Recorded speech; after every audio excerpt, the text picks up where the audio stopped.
common rebuttal put forth by those opposed to modern scientific thought when presented with a clear and irrefutable observation of evolution is, that's just microevolution, not macroevolution. I believe in microevolution because that's just adaptation. No one has ever seen one kind of animal become another kind. That's macroevolution, and that's impossible. Disregarding the fact that even Answers in Genesis thinks this is a failed argument, it's about time we clear up the confusion surrounding these terms. First, what exactly is evolution? In its simplest form, evolution is a change in allele frequencies within a population over time. Alleles are just different versions of a single gene. For example, there are 3 alleles for the gene that sets blood type, A, B, and O. We each have 2 copies of this gene, one from our mother and one from our father, and any allele combination is possible. A person with an A allele and a B allele is considered blood type AB. A person with 2 O alleles is blood type O. In the human population as a whole, 66.3% of the alleles are O, 26.4% are A, and 7.3% are B. Now, if those percentages were to change, for whatever reason, be it a disease that only kills people with the A allele, a shortage of type B blood during a global disaster, or simply random chance, that would be evolution. Plain and simple. If the allele frequencies change over time, which is over generations, that is evolution. Now I can already hear the cries from some in the audience. That's just microevolution. Humans are still humans regardless of blood type. No new information was added to the genome. Okay, so what exactly is the difference between microevolution and macroevolution? Would you believe me if I told you that the evolution of these 2 mosquitoes from a common ancestor is an example of macroevolution, while the evolution of these 2 dogs from their common ancestor is an example of microevolution?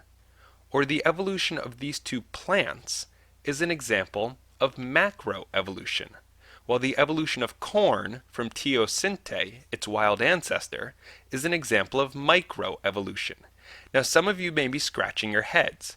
How can it be that the examples which show a large change in appearance are microevolution, while those that show a small change in appearance are macroevolution? It's because micro and macro have little to nothing to do with appearances or the size of the change. Macroevolution is defined as a change that occurs at or above the species level. Biological species are generally defined based on whether 2 populations can interbreed. So because appearance has little influence on whether 2 populations can interbreed, macroevolution does not mean a large change in appearance.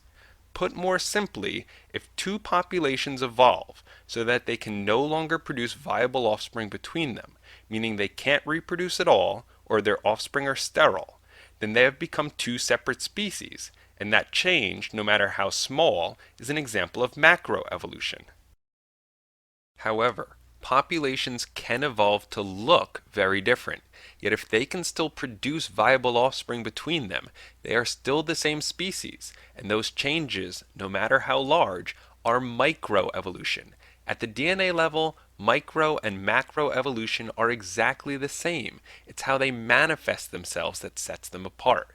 Now, while it is possible for a single small genetic change to result in a new species, and hence be an example of macroevolution, it is generally agreed by the scientific community that 2 populations, originally of the same species, if isolated long enough, can gradually accumulate enough small mutations, microevolution, that they become genetically incompatible, and hence evolve into 2 separate species, macroevolution.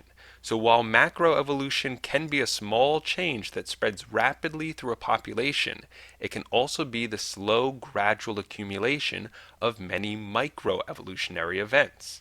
So what about their other complaints? Well, every single mutation that is selected for and spreads throughout the population by definition, according to information theory as defined in the field of mathematics, increases the information content in a genome.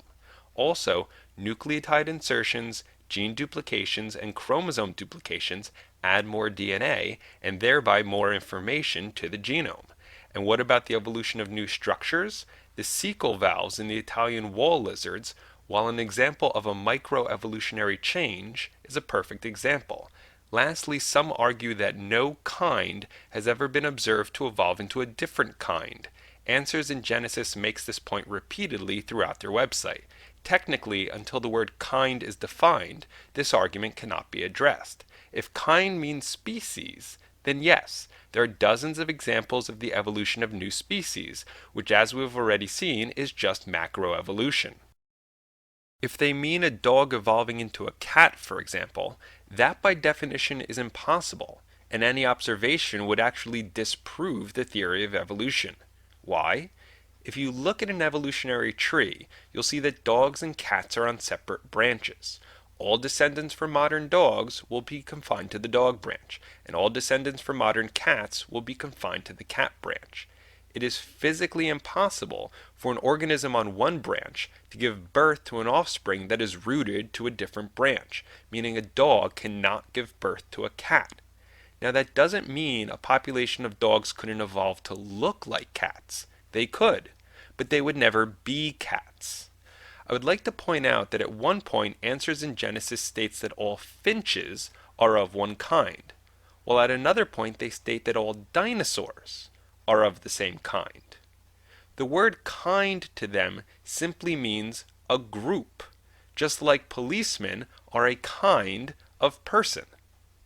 And if a dog ever did somehow evolve into a cat, they could simply claim dogs and cats are both of the mammal kind, and this is therefore not evidence of evolution of a new kind. They have routinely shown they are willing to alter the meaning of a word to avoid ever having to concede they're wrong. It's just another example of their profound intellectual dishonesty. So there you have it. Microevolution is any change, no matter how large, that doesn't result in a new species, while macroevolution is any change, no matter how small, that does result in a new species. At the DNA level, both are identical. They are simply evolution, the change in allele frequencies in a population over time. Both have been directly observed, along with mutations that add information to the genome and mutations that produce new structures. The biggest problem people have with the theory of evolution is their own ignorance of the science and the words used to describe it.